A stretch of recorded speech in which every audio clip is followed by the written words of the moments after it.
ಅಯ್ಯೋ ಅತ್ತೆ, ಸಾಕು ಮಾಡಿ. ಏನ್ ಮಾಡ್ತಾ ಇದ್ದೀರಾ ನೀವು? ಈ ಗಲಾಟೆಯಿಂದ ನನಗೆ ತುಂಬಾ ತೊಂದರೆ ಆಗ್ತಾ ಇದೆ. ಶ್ಯಾಮ್, ದಯವಿಟ್ಟು ನಿಮ್ಮ ಅಮ್ಮನಿಗೆ ಹೇಳಿ ಈ ಪೂಜೆಯನ್ನು ನಿಲ್ಲಿಸ್ಲಿಕ್ಕೆ. ಇದು ಪ್ರತಿದಿನದ ನಾಟಕ ಆಗಿದೆ. ನಾವು ಈ ಮನೆಯಲ್ಲಿ ಶಾಂತಿ ನೆಮ್ಮದಿಯಿಂದ ಇರಬೇಕೋ ಬೇಡವೋ?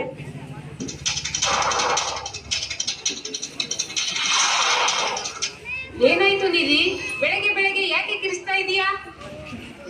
ಅರೆ ಅಮ್ಮ, ನಿಧಿ ಹೇಳ್ತಾ ಇದ್ದಾಳಲ್ಲ, ದಯವಿಟ್ಟು ಪೂಜೆ ಮಾಡೋದನ್ನ ನಿಲ್ಲಿಸು. ನಾವೀಗ ಮಾಡರ್ನ್ ಕಾಲದಲ್ಲಿದ್ದೀವಿ. ಈಗ ಪೂಜೆಯಿಂದ ಏನು ಸಿಗುತ್ತೆ? ಬರೀ ಸಮಯ ಹಾಳು ಅಷ್ಟೇ. ಬೆಳಗ್ಗೆ ಬೆಳಗ್ಗೆ ಈ ಕಿಚಿಪಿಚಿ ಕೇಳಲು ನನಗೆ ಸ್ವಲ್ಪನೂ ಇಷ್ಟ ಇಲ್ಲ. ಅರೆ ಶ್ಯಾಮ್, ಏನು ಹೇಳ್ತಾ ಇದ್ದೀಯಾ ನೀನು? ಏನು ಹೇಳ್ತಾ ಇದೀಯಾ? ದೇವರ ಪೂಜೆ ಮಾಡಬೇಡ ಅಂತ ಹೇಳ್ತಾ ಇದೀಯಾ? ನಿನಗೆ ಸರಿಯಾಗಿ ಗೊತ್ತಲ್ಲ, ಪೂಜೆ ಪ್ರಾರ್ಥನೆಯಿಂದ ಮಾನಸಿಕ ಶಕ್ತಿ, ಆನಂದ ಸಿಗುತ್ತೆ. ನಾವೆಲ್ಲರೂ ಪ್ರತಿದಿನ ದೇವರ ಪ್ರಾರ್ಥನೆ ಮಾಡಬೇಕು. ನಿಮ್ಗೆ ಪೂಜೆ ಪ್ರಾರ್ಥನೆ ಇಷ್ಟ ಆದ್ರೆ ನೀವೇ ಮಾಡಿ, ಆದ್ರೆ ಈ ಮನೆಯಲ್ಲ. ಚಿಂಕಿಗೆ ಹಳೆಯ ಕಾಲದ ಸಂಪ್ರದಾಯ ಹೇಳುವುದನ್ನು ನನಗೆ ಸ್ವಲ್ಪವೂ ಇಷ್ಟ ಇಲ್ಲ.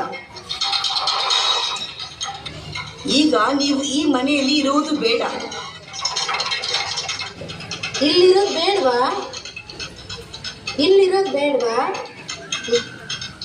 ಈ ಥರ ಹೇಳ್ಬೇಡ ನಿಧಿ. ನಾವು ಚಿಂಕಿನ ಬಿಟ್ಟು ಒಂದು ದಿನನೂ ಇರೋದಿಲ್ಲ. ನನ್ಗದೆಲ್ಲ ಗೊತ್ತಿಲ್ಲ. ಇಲ್ಲಿಂದ ಹೊರಟು ಹೋಗಿ ಅಷ್ಟೇ.